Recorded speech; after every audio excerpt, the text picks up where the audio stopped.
ചുവപ്പ് നരച്ചാൽ കാവിയാകും എന്ന് കേരളത്തിലെ രാഷ്ട്രീയ നിരീക്ഷകർ വെറുതെ പറയുന്നതല്ല, അത് അച്ചട്ടാണ്. കാരണം കഴിഞ്ഞ ഏറെ നാളുകളായി CPIM-ൻ്റെ കേരളത്തിലുള്ള അങ്ങോളം ഇങ്ങോളമുള്ള ബ്രാഞ്ച് മുതൽക്കെയുള്ള സമ്മേളനങ്ങളിൽ പല രീതിയിലും തമ്മിൽ തല്ലും, കസേരയെടുത്തടിയും അലങ്കോലമാക്കലും ഒക്കെ നടന്നുകൊണ്ടിരിക്കുകയാണ്. ഏറ്റവും ഒടുവിൽ കൃത്യമായി പറയട്ടെ, മംഗലപുരത്ത് അവിടെ ഏരിയ കമ്മിറ്റി സെക്രട്ടറിയായി CPIM-ന് വേണ്ടി പ്രവർത്തിച്ച മധു മുല്ലശ്ശേരിയും അദ്ദേഹത്തിൻ്റെ കുടുംബാംഗങ്ങളും ഒരു രീതിയിലും ചിന്തിക്കാതെ BJP-യിലേക്ക് പോയതിന് വ്യക്തമായ കാരണമുണ്ട്. അതായത് കൃത്യമായും CPIM അണികൾ BJP-യിലേക്ക് ചേക്കേറുന്ന ഒരു കാഴ്ച കഴിഞ്ഞ ഏറെ കാലമായി കണ്ടുകൊണ്ടിരിക്കുകയാണ്. ആറ്റിങ്ങൽ പാർലമെൻറ്റ് തിരഞ്ഞെടുപ്പിൽ ഇത്തവണയും അടൂർ പ്രകാശ് വിജയിച്ചു എന്നുള്ളതാണ് അവിടുത്തെ ഏറ്റവും വലിയ മേന്മ. അവിടെ CPIM-ൻ്റെ വോട്ടുകൾ ഗണ്യമായി കുറയുകയും അത് BJP-യിലേക്ക് കൃത്യമായി എത്തുകയും ചെയ്തു. കാരണം 2,48,000 വോട്ടുകൾ ഉണ്ടായിരുന്ന ആറ്റിങ്ങൽ ലോക്സഭാ മണ്ഡലത്തിൽ 2019 ശോഭാ സുരേന്ദ്രൻ പിടിച്ച ഈ വോട്ട് ഷെയർ ഗണ്യമായി വി മുരളീധരൻ 3,13,000 വർദ്ധിപ്പിച്ചു ഈ ലോക്സഭാ തെരഞ്ഞെടുപ്പിൽ. അത് വി മുരളീധരൻ കൃത്യമായി അവിടെ സാധാരണ താഴെത്തട്ടിലുള്ള അണികൾക്ക് നേതൃത്വം നൽകി CPM-ൻ്റെ പ്രാദേശിക ബ്രാഞ്ചുകളെ അടക്കം പല ബ്രാഞ്ചുകളെ BJP-യുടെ തൊഴുത്തിൽ കൊണ്ടുവന്ന് കെട്ടുന്ന ഒരു സമാനതകളില്ലാത്ത കാഴ്ചയാണ് ഈ അടുത്ത കാലത്തൊക്കെ കണ്ടുകൊണ്ടിരുന്നത്. വി മുരളീധരൻ ആറ്റിങ്ങൽ കേന്ദ്രീകരിച്ചായിരുന്നു, ആ ലോക്സഭാ മണ്ഡലം കേന്ദ്രീകരിച്ചായിരുന്നു പ്രവർത്തനം.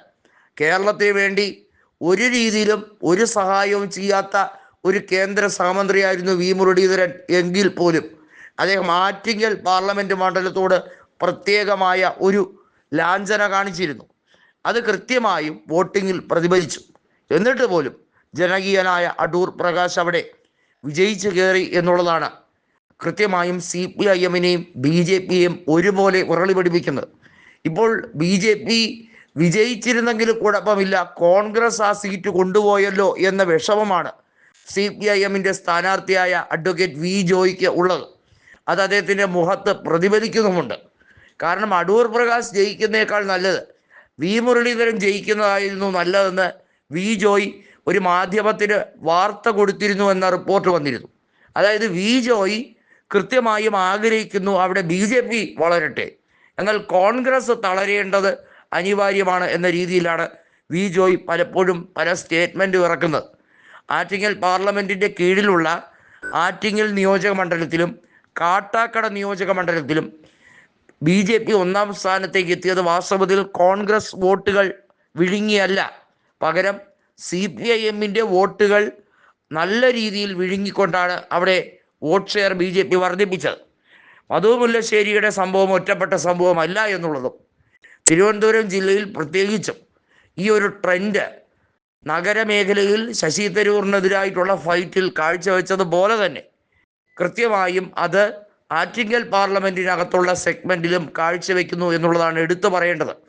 നമുക്കറിയാം, തിരുവനന്തപുരം ലോക്സഭാ മണ്ഡലത്തിനകത്ത് വരുന്ന 7 നിയോജക മണ്ഡലവും ആറ്റിങ്ങൽ പാർലമെൻറ്റിനകത്ത് വരുന്ന 7 നിയോജക മണ്ഡലവും ചേർന്ന് 7 14 നിയോജക മണ്ഡലമാണ് മൊത്തം തിരുവനന്തപുരം ജില്ലയ്ക്കകത്തുള്ളത്.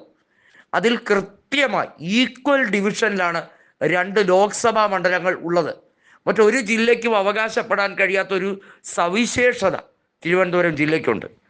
ഉദാഹരണത്തിന് ആലപ്പുഴ ജില്ലയിൽ KC വേണുഗോപാൽ ജയിക്കുമ്പോൾ അദ്ദേഹത്തിൻ്റെ മണ്ഡലങ്ങളിൽ ഒന്ന് കരുനാഗപ്പള്ളി കൊല്ലത്ത് കിടക്കുന്ന നിയോജക മണ്ഡലമാണ്. അതുപോലെ മാവേലിക്കര കൊടിക്കുന്നിൽ സുരേഷിൻ്റെ കാര്യം വരുമ്പോൾ അത് ആലപ്പുഴയിലും കൊല്ലത്തുമായി കൃത്യമായി വിസ്തരിച്ച് കിടക്കുകയാണ്. പത്തനംതിട്ടയിൽ ആൻഡ്രു ആൻ്റണി വിജയിച്ചപ്പോൾ പത്തനംതിട്ടയും അതുപോലെ തന്നെ എറണാകുളത്തിൻ്റെ കുറച്ച് ഭാഗവും കോട്ടയുമൊക്കെ വരുന്ന രീതിയിലാണ്. എന്നാൽ തിരുവനന്തപുരവും ആറ്റിങ്ങലും വരുമ്പോൾ തിരുവനന്തപുരം ജില്ലയ്ക്കുള്ളിൽ തന്നെ ഉള്ള 7 നിയോജക മണ്ഡലം വീതമാണ്. കൃത്യമായി BJP അവരുടെ വോട്ട് ഷെയർ വർദ്ധിപ്പിക്കുന്നത് CPIM-ൻ്റെ വോട്ടുകൾ വിഴുങ്ങിക്കൊണ്ടാണ് എന്നുള്ളത് ഇപ്പോൾ പറയുകയാണ്. നേരത്തെ തദ്ദേശ സ്വയംഭരണ തെരഞ്ഞെടുപ്പൊക്കെ വന്നപ്പോൾ കോൺഗ്രസ് വോട്ട് വിഴുങ്ങിയാണല്ലോ BJP അവിടെ ഒന്നാമതാകുന്നത് എന്നൊരു കളിയാക്കലുണ്ടായിരുന്നു.